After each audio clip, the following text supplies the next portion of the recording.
Hello दोस्तों, जय हिंद जय भारत। मेरा नाम है अभिषेक गौतम और अभी आप देख रहे हो मास्टर जी फिजिक्स वाले यूट्यूब चैनल। हम इस चैनल पर फिजिक्स को पढ़ते हैं, सीखते हैं और समझते हैं। आज की जो हमारी वीडियो है वो वीडियो है क्लास 12th के लिए, जिसमें हम डिस्कस करने वाले हैं electric potential due to a system of charges. इससे पहले हम लोगों ने डिस्कस किया था electric potential due to a dipole, और डाइपोल में भी हमने 3 जगह डिस्कस किया था। इलेक्ट्रिक पोटेंशियल हमने निकाला था एक एक्सियल पॉइंट पे, फिर हमने निकाला था electric potential at equatorial point पे, फिर हमने निकाला था electric potential at any general point पे। तो आज हम करने वाले हैं electric potential due to a system of charges. Clear है? यानी बहुत सारे नंबर ऑफ चार्जेस होंगे, उसकी वजह से किसी पॉइंट पे इलेक्ट्रिक पोटेंशियल क्या होगा। जैसा कि आप डायग्राम को देख पा रहे हो, डायग्राम में आपको साफ दिख रहा है कि हम लोग क्या कर रहे हैं, पॉइंट पी है, एक डिफरेंट चार्जेस रखे हुए, नंबर ऑफ चार्जेस देखो Q1, Q2, Q3, Q4 ऐसे कर करके बढ़ते जाएंगे, और मैंने लास्ट वाले को मान लिया Qn, क्योंकि कहीं तो एंड करना पड़ेगा नंबर ऑफ चार्जेस। तो Q1, Q2, Q3, Q4 and Qn, यानी nth नंबर ऑफ चार्जेस के बीच में और भी सारे होंगे। क्लियर है? इनकी बीच का डिस्टेंस बता दिया। अब हमें Q1, Q2, Q3, Q4 और Qn की वजह से पॉइंट P पर इलेक्ट्रिक पोटेंशियल को कैलकुलेट करना है। ठीक है, इलेक्ट्रिक पोटेंशियल कैलकुलेट करने के लिए हमें डिस्टेंस भी चाहिए था, तो इन्होंने डिस्टेंस भी दे दिया। इन्होंने डिस्टेंस कैसे दिया, ध्यान से समझना। Q1 चार्ज की से पॉइंट P तक का डिस्टेंस नाम दे दिया R1, क्योंकि ये भी 1, यहाँ पे भी 1 दे दिया, तो R1 is the distance between charge Q1 and the point P। ठीक है, Q2 से पॉइंट P तक का डिस्टेंस R2 नाम दे दिया, Q3 से पॉइंट P तक का डिस्टेंस R3 नाम दे दिया, Q4 से लेके पॉइंट P तक का डिस्टेंस R4 नाम दे दिया। तो सिमिलरली Qn से लेके पॉइंट P तक के डिस्टेंस को Rn नाम दे दिया। यहां तक सारी बातें क्लियर हो गई। हम क्या डिस्कस करने वाले, हम डिस्कस करने वाले इलेक्ट्रिक पोटेंशियल। कहां पर, किसी भी पॉइंट पर, किसकी वजह से, नंबर ऑफ चार्जेस की वजह से। 1 2 3 4 5 6 जितने भी नंबर ऑफ चार्जेस हो, उन सारे चार्जेस की वजह से हम किसी भी एक पॉइंट पर इलेक्ट्रिक पोटेंशियल को कैलकुलेट करना चाहते हैं। तो फिर स्टार्ट करते हैं अपन। ठीक है भाई, क्या बोला है, suppose n point charges. Suppose करो कि n पॉइंट चार्जेस है, क्या क्या नाम दे दिया, Q1, Q2, Q3 dot dot dot dot dot, यानी Q4, Q5, Q6, Q7, Qn, जो भी नंबर ऑफ चार्जेस आपने लिए हैं, lie at a distance R1, R2, R3 dot dot dot, यानी R4, R5, R6, R7 dot dot Rn, यानी जितने भी आपने नंबर ऑफ चार्जेस लिए हैं उसके अकॉर्डिंग Rn तक उनके बीच का डिस्टेंस बता दिया। Q1 का R1, Q2 का R2 डिस्टेंस, Q3 के लिए R3 और Qn के लिए Rn distance from a point P, यानी कि पॉइंट P से लेके उन चार्जेस तक का distance R1, R2, R3, R4, Rn। यहां तक बिल्कुल पूरी बात समझ आ गई मेरे भाई, आगे बढ़ जाएं।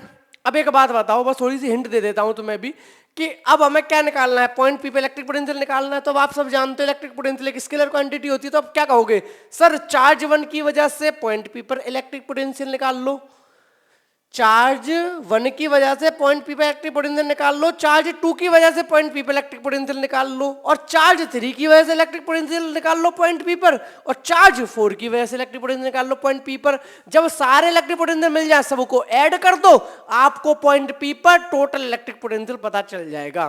तो हम भाई वही करने वाले हैं कि हम पॉइंट P पर इंडिविजुअल इलेक्ट्रिक पोटेंशियल निकालने के बाद सबको ऐड कर देंगे। तो अब इंडिविजुअल इलेक्ट्रिक पोटेंशियल कैसे निकालेंगे, आप लोगों को फॉर्मूला याद है कि किसी भी पॉइंट चार्ज से लेकर किसी भी पॉइंट पर इलेक्ट्रिक पोटेंशियल निकालना, तो फॉर्मूला क्या होता है, 1/4πε0 Q/r। याद है कि नहीं, V = क्या होता था, 1/4πε0 Q/r। ये फॉर्मूला कब पढ़ा था, जब कोई पॉइंट चार्ज है और उस पॉइंट चार्ज की वजह से हमें किसी भी पॉइंट पर इलेक्ट्रिक पोटेंशियल निकालना है। ठीक है, तो जब हम इंडिविजुअल चार्जेस की वजह से इलेक्ट्रिक पोटेंशियल निकालेंगे पॉइंट P पे, तो कैसे बिहेव करेगा, ये एक चार्ज हो गया, पॉइंट चार्ज की वजह से पॉइंट P पे इलेक्ट्रिक पोटेंशियल, चार्ज 2 की वजह से पॉइंट P पे इलेक्ट्रिक पोटेंशियल। क्लियर है? तो देखते हैं क्या क्या होगा। Electric potential at a point P due to charge Q1, यानी जो अभी आपने देखा चार्ज Q1 था, उसकी वजह से पॉइंट P पर जो इलेक्ट्रिक पोटेंशियल होगा, दिखा देता हूं। चार्ज 1 की वजह से पॉइंट P पर जो इलेक्ट्रिक पोटेंशियल होगा वो V1 होगा। कितना बोला मैंने भाई, चार्ज 1 की वजह से पॉइंट P इलेक्ट्रिक पोटेंशियल कितना होगा, V1, और उसकी मैग्नीट्यूड क्या होगा, उसकी वैल्यू क्या होगी, वो होगा V1 इक्वल्स टू 1/4πε0, ये तो कांस्टेंट रहता था। Q1 यानी चार्ज 1 की वजह से, R1 यानी चार्ज 1 से लेके उस पॉइंट तक का डिस्टेंस जिस पॉइंट पर आप इलेक्ट्रिक पोटेंशियल निकाल रहे हो। तो V1 इक्वल्स टू हो गया 1/4πε0 Q1/R1। बिल्कुल क्लियर है। इसी तरीके से Q2 की वजह से निकाल सकता हूं। Similarly electric potentials at point P due to other charges, यानी सिमिलरली आप इसी तरीके से अदर चार्जेस की वजह से भी पॉइंट P पर इलेक्ट्रिक पोटेंशियल को कैलकुलेट कर सकते हो। कैसे निकल आएगा? Q2 की वजह से V2, Q3 की वजह से V3, Q4 की वजह से V4, Q5 की वजह से V5 और Qn की वजह से Vn इलेक्ट्रिक पोटेंशियल। तो वही कैलकुलेट किया। V2 कितना आ जाएगा? 1/4πε0 Q2, और जितना डिस्टेंस है चार्ज 2 और पॉइंट P तक का डिस्टेंस यानी कि R2, तो ये निकल आया इलेक्ट्रिक पोटेंशियल V2। फिर V3 निकाला यानी electric potential at P due to the charge 3, कितना निकला? 1/4πε0 Q3/R3 डॉट डॉट डॉट, यानी इसी तरीके से आप निकालते जाओगे। बीच में क्या आएगा? 1/4πε0। अगर चार्ज 5 है तो Q5/R5, अगर चार्ज 6 है तो 1/4πε0 Q6/R6, अगर चार्ज 10 है तो 1/4πε0 Q10 और R10। तो डॉट डॉट डॉट ऐसा कोई लिमिट नहीं आएगी, इसलिए निकाल दिया लास्ट में Vn, जो भी आपका nth नंबर ऑफ चार्ज है। तो उसके अकॉर्डिंग कितना हो जाएगा? 1/4πε0 Qn/Rn। यहां तक बिल्कुल बात क्लियर है मेरे भाई? अगर कोई भी डाउट हो कमेंट करके कमेंट सेक्शन में बिल्कुल बिल्कुल बिल्कुल बता सकते हो। ठीक है, तो V1, V2, V3, V4 dot dot dot Vn तक हमने कैलकुलेट कर लिया। हमने क्या कहा था? हमने कहा था किसी भी पॉइंट पर टोटल इलेक्ट्रिक पोटेंशियल निकालना है तो चार्ज 1 की वजह से जो इलेक्ट्रिक पोटेंशियल है, चार्ज 2 की वजह से जो इलेक्ट्रिक पोटेंशियल है, चार्ज 3 की वजह से जो इलेक्ट्रिक पोटेंशियल है, चार्ज 4 की वजह से जो इलेक्ट्रिक पोटेंशियल है, जितने भी चार्जेस की वजह से इलेक्ट्रिक पोटेंशियल है उस पॉइंट पर, उन सबको ऐड कर दो। तो बिल्कुल करेंगे। As the electric potential is a scalar quantity, so the total potential at point P will be equal to the algebraic sum of all the individual potentials, यानी इंडिविजुअल पोटेंशियल्स के सम के इक्वल होगा total potential at point P। ठीक है भाई, तो आगे हमारा निकल के आता है total potential V1 plus V2 plus V3 plus V4 plus V5, जितने भी चार्जेस हैं डॉट डॉट डॉट Vn, यानी मान लिया n नंबर ऑफ चार्जेस हैं, n तक जा रहे हैं। तो V1, V2, V3 dot dot dot Vn तक वैल्यू पुट कर दो भाई। वैल्यू क्या थी Vn की? 1/4πε0 Q1/R1। V2 की वैल्यू पुट कर दो 1/4πε0 Q2/R2। V3 की वैल्यू पुट कर दो 1/4πε0 Q3/R3। याद है? अब इन सब में क्या कॉमन है? 1/4πε0 यहाँ भी, 1/4πε0 यहाँ भी, 1/4πε0 यहाँ भी। R1, R2, R3 अलग है, Q1, Q2, Q3 अलग है। तो क्या 1/4πε0 को कॉमन ले लें? तो ले लिया। 1/4πε0 क्या ले लिया मेरे भाई? कॉमन ले लिया, यानी सबसे बाहर निकाल लिया। तो 1/4πε0 सबके साथ था, तो ब्रैकेट में कौन कौन बचा? देखो 1/4πε0 बाहर चला जाएगा, Q1/R1 बचा, Q2/R2 बचा, Q3/R3 बचा, dot dot dot dot Qn/Rn बचा। ये बिल्कुल स्टेप क्लियर है कि भाई 1/4πε0 ब्रैकेट में Q1/R1, Q2/R2, Q3/R3 dot dot dot Qn/Rn, यानी electric potential, total electric potential आपका निकल आया। तो क्या इसको ऐसे कह सकते हैं हम इस वाले फॉर्मूले में कि V इज इक्वल टू 1/4πε0? ये तो आपका कांस्टेंट ही है भाई, इसे तो बदल ही नहीं सकते। समेशन ऑफ I की वैल्यू इन्होंने बोल दी 1 से लेके n तक, और यहां लगा दिया QI/RI। उठा के देख लो बिल्कुल ठीक है कि नहीं। देखो QI और RI, देखो QI और RI, I का क्या लेना है? 1 से लेके n तक। I की वैल्यू 1, I की वैल्यू 1, तो ऊपर भी 1, तो R1 Q1। I की वैल्यू 2, तो R2 Q2। I की वैल्यू 3, Q3/R3। और 1/4πε0 सबके साथ चल रहा है। बिल्कुल समझ आ गया या नहीं आ गया? एक बार फिर से बता दे रहा हूं, 1/4πε0 तो सबके साथ चलेगा ही। आपको क्या करना है? QI/RI लिख लेना है। क्या लिख लेना है? QI/RI। ऐसे लिख लो, यहां पर लिख के दिखा देता हूं, QI/RI plus QI/RI plus QI/RI, ऐसे लिख लो। अब होगा क्या? आई की वैल्यू 1 लगाओगे, आई की वैल्यू 1 लगाओगे, बन जाएगा Q1 अपॉन R1।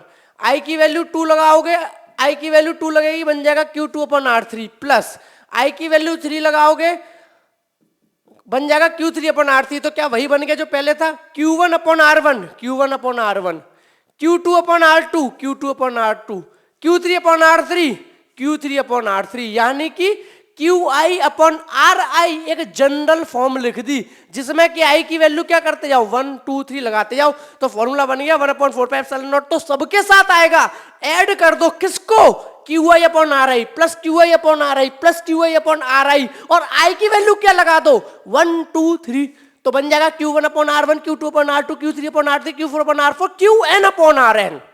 क्लियर है? तो इसको एक जनरल फॉर्म में लिख दिया कस्टमाइज करके।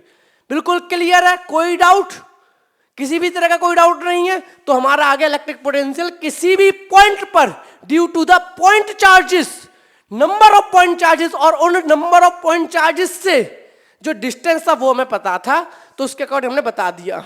लेकिन यहाँ एक कंडीशन और है, वैसे तो ये फॉर्मूला बिल्कुल करेक्ट है, इसी को याद रखना है, लेकिन उन्होंने एक और कंडीशन बता दी है, थोड़ा ध्यान से समझना, मैं समझाने की कोशिश करूंगा आपको कि ये जो चीज मैं बताने जा रहा हूं यहां तक तो बिल्कुल क्लियर है ना, यहां तक तो कोई डाउट ही नहीं है कि भाई किसी भी पॉइंट पर electric potential due to the number of charges इतना होता है 1/4πε0 summation of I equals to 1 से लेके n तक, और फ्रैक्शन में QI अपॉन RI। ठीक है मेरे भाई, अब कुछ यहां पे समझाने की कोशिश करता हूं, ध्यान से समझना। अब देखो क्या होता है, अब हमसे अगर मान लो बोला जाए कि आपके पास ये x एक्सिस और y एक्सिस की कैटेगरी है, ये क्यों बना रहा हूं ध्यान से समझना। अभी आपने पॉइंट P बनाया था, ध्यान से, क्या बनाया था, पॉइंट P बनाया था, बहुत ध्यान से समझना, इस वाले स्टेप को बता रहा हूं। पॉइंट P आपने बनाया था, आपने यहां पे रखा था Q1 चार्ज, यहां पे रखा था Q2 चार्ज, यहां पे रखा था Q3 चार्ज, यहां पे रखा था Q4 चार्ज, यहां पे रखा था QN चार्ज। हाँ कि ना, Q1 Q2 Q3 Q4 QN आपने रखे थे, कोई डाउट यहां तक? आपने Q1 Q2 Q3 Q4 और QN ये चार्जेस रखे थे, इन सारे चार्जेस की वजह से पॉइंट P पे इलेक्ट्रिक पोटेंशियल निकाल दिया।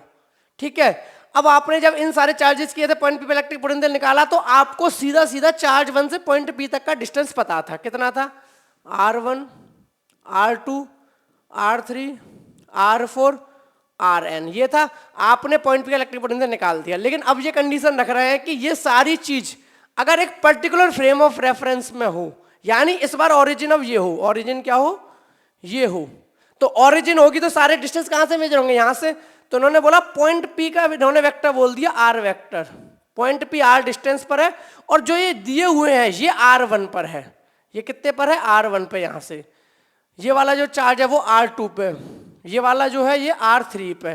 तो बताओ कितना बीच का डिस्टेंस होगा। अब ध्यान से समझना, पहले इन सबको रफ कर दे रहा हूं, बहुत कॉम्प्लीट हो जाएगा। सिर्फ एक चार्ज ले रहा हूं मैं, एक चार्ज ले रहा हूं और एक पॉइंट इलेक्ट्रिक पोटेंशियल निकालूंगा, समझाऊंगा। अब ध्यान से समझना, देखो यहाँ पे मैंने ये ले लिया, ठीक है, ये y एक्सिस है, ये x एक्सिस है, ऊपर वाला ही डायग्राम बना रहा हूँ। ये पॉइंट P है जहां पर क्या मैं इलेक्ट्रिक पोटेंशियल निकालना था नंबर ऑफ चार्जेस की वजह से, यहाँ पर एक चार्ज रखा था Q1। एक बात बताओ, अगर ये R डिस्टेंस पर है और ये R1 पर डिस्टेंस पर है, मानते हो कि नहीं मानते हो? अगर कोई बोल रहा है, पहले तो Q1 और P के बीच में डायरेक्ट डिस्टेंस दिया था, Q1 और पॉइंट P के बीच में डायरेक्ट डिस्टेंस दिया हुआ था R1, तो डाउट ही नहीं था। लेकिन इस बार अगर कोई ऐसे देता है कि ओरिजिन से पॉइंट P तो R डिस्टेंस पर है और ओरिजिन से Q1 R1 डिस्टेंस पर है, तो खुद आप बताओ क्या पॉइंट P से Q1 तक का डिस्टेंस R माइनस R1 लिखूंगा कि नहीं लिखूंगा? R माइनस R1, भाई R जितना है माइनस R1, या R1 माइनस R, मोड निकाल लो, तो समझ रहे हो ना। तो ये वैल्यू होगी डिस्टेंस की। तो वो कह रहे हैं कि अगर मान लो ओरिजिन से इंफॉर्मेशन गिवन हो, जैसे कि इन्होंने लिख कर दिया है, if R1 R2 R3 Rn are the position vector of n point charges, अगर R1 R2 R3 Rn position vector है n पॉइंट चार्जेस के, कहां से, ओरिजिन से, यानी R1 Q1 चार्ज का हो गया ओरिजिन से, R2 Q2 चार्ज का हो गया, R3 Q3 चार्ज का हो गया, Rn Qn चार्ज का हो गया। अगर ये सारे पोजीशन वेक्टर हैं और the electric potential at point whose position vector is, और जिस पॉइंट पे इलेक्ट्रिक पोटेंशियल निकालना है यानी कि पॉइंट P पर, जिस पॉइंट पर इलेक्ट्रिक पोटेंशियल निकालना है यानी पॉइंट पी पर, वो भी आर वेक्टर है, position vector, whose position vector is R vector would be, अगर उसका भी पोजीशन वेक्टर आर वेक्टर यानी पॉइंट पी पर इलेक्ट्रिक पोटेंशियल निकाल रहे हो तो यहां से यहां तक का डिस्टेंस आर है, तो अब कैसे इस वाली चीज को लिखेंगे, समझ आ गया? सिर्फ एक पॉइंट ऑफ व्यू कह लो, फ्रेम ऑफ रेफरेंस कह लो, उसे चेंज कर रहे हैं। वैसे ये फॉर्मूला गलत नहीं है, ठीक है, लेकिन कंडीशन समझ में आई ना, क्या है कि पहले आपको Q1 और पॉइंट P के बीच का डायरेक्ट डिस्टेंस दिया था तो आपने ये फॉर्मूला निकाल दिया, लेकिन अब कह रहा है कि हम Q1 और पॉइंट P के बीच का डायरेक्ट डिस्टेंस नहीं देंगे, हम आपको Q1 का डिस्टेंस देंगे R1, हम आपको Q2 का डिस्टेंस देंगे R2, हम आपको Q3 का डिस्टेंस देंगे R3, हम आपको Q4 का डिस्टेंस देंगे R4, और साथ में उस पॉइंट का भी डिस्टेंस देंगे जिस पर कि इलेक्ट्रिक पोटेंशियल निकालना है, यानी कि पॉइंट P, R डिस्टेंस। तो अब इनके बीच का डिस्टेंस हमें कैलकुलेट करना पड़ेगा, जो कि होगा R माइनस R1। अगर यहां पे चार्ज 2 होगा, क्या होगा? चार्ज 2, तो चार्ज 2 का पॉइंट P तक का डिस्टेंस होगा R2 माइनस R, क्या होगा? R minus R2, R minus R2। Charge 3 का क्या होगा? R minus R3। चार्ज 3 की वजह से कितना होगा? चार्ज 3 और पॉइंट P तक का डिस्टेंस R माइनस R3। क्यों होगा? क्योंकि ऑरिजिन से चार्ज 3 Q3 R3 डिस्टेंस पर, ऑरिजिन से Q3 R3 डिस्टेंस पर और ऑरिजिन से पॉइंट P R डिस्टेंस पर, तो इन दोनों के बीच में डिस्टेंस होगा R माइनस R3। तो अब हम इसी फॉर्मूले को एक और तरीके से एक्सप्रेस कर रहे हैं। अगर इंफॉर्मेशन ये है तो नोट डाउन करना हो नोट डाउन कर लेना, पूरा पढ़ लो, कोई भी कंफ्यूजन नहीं होना चाहिए। कि अगर उन्होंने कह दिया कि R1 R2 R3 Rn position vector है और साथ में जिस पॉइंट पर पोटेंशियल निकाल रहे हो उसका भी पोजीशन वेक्टर R है, तो बन जाएगा फॉर्मूला इस तरीके से। अब इसे समझाऊंगा, ध्यान से समझना। V equals to 1/4πε0, V equals to 1/4πε0, दोनों सेम है, कोई चेंज नहीं है। समेशन करना था I इक्वल्स टू 1 से लेके n तक, यहाँ पे भी समेशन करना था I इक्वल्स टू 1 से लेके n तक, कोई दिक्कत नहीं है, 1 2 3 लो। लेकिन यहाँ पे मेथड क्या चेंज किया? R vector minus RI vector. क्यों किया? अब आप यहाँ पे साफ साफ देख रहे हो, अगर चार्ज 1 और पॉइंट P के डिस्टेंस की बात करनी है तो R माइनस R1, चार्ज 2 और पॉइंट P के डिस्टेंस की बात करनी है तो R माइनस R2, चार्ज 3 के बीच में और पॉइंट P के डिस्टेंस में बात करनी है तो R माइनस R3, चार्ज 4 और पॉइंट P के बीच में डिस्टेंस की बात करनी है तो R माइनस R4, तो R माइनस RI, यानी कि जो भी आप चेंज करोगे, अगर चार्ज 1 है तो R1, चार्ज 2 है तो R2, चार्ज 3 है तो R3, R vector minus R3, charge 4 है तो R वेक्टर माइनस R4। तो ये एक तरीका हो गया 1/4πε0 समेशन I इक्वल्स टू 1 से लेके n तक QI अपॉन मोड में R cap minus RI cap. Mode इसलिए लगा दिया कि जब दोनों का डिफरेंस करोगे तो वो RI माइनस R भी हो सकता है और R माइनस RI भी हो सकता है। बिल्कुल क्लियर है मेरे भाई? किसी भी तरह का कोई भी डाउट आपको? यानी ये मेथड बस लिखने का एक तरीका है। जब आपको, ये क्या तरीका था? जब आपको सीधा सीधा चार्ज से पॉइंट P तक का डिस्टेंस गिवन है, ये फॉर्मूला कब आया? जब आपको चार्ज का भी डिस्टेंस गिवन है ऑरिजिन से और पॉइंट P का भी डिस्टेंस गिवन है ऑरिजिन से, तो दोनों निकालने पड़ेंगे ना, R vector minus RI vector. बिल्कुल क्लियर है? आई होप आपको समझ आ गया होगा। इसे नोट डाउन कर लीजिए, electric potential due to a system of point charges. अगर फिर भी कोई डाउट रह गया हो या कोई आपको सजेशन देना हो, कोई भी फीडबैक देना हो, आप मुझे कमेंट करके कमेंट सेक्शन में बता सकते हैं। मिलते हैं फिर अपन नेक्स्ट वीडियो में अपने नए कॉन्सेप्ट के साथ। Thank you so much.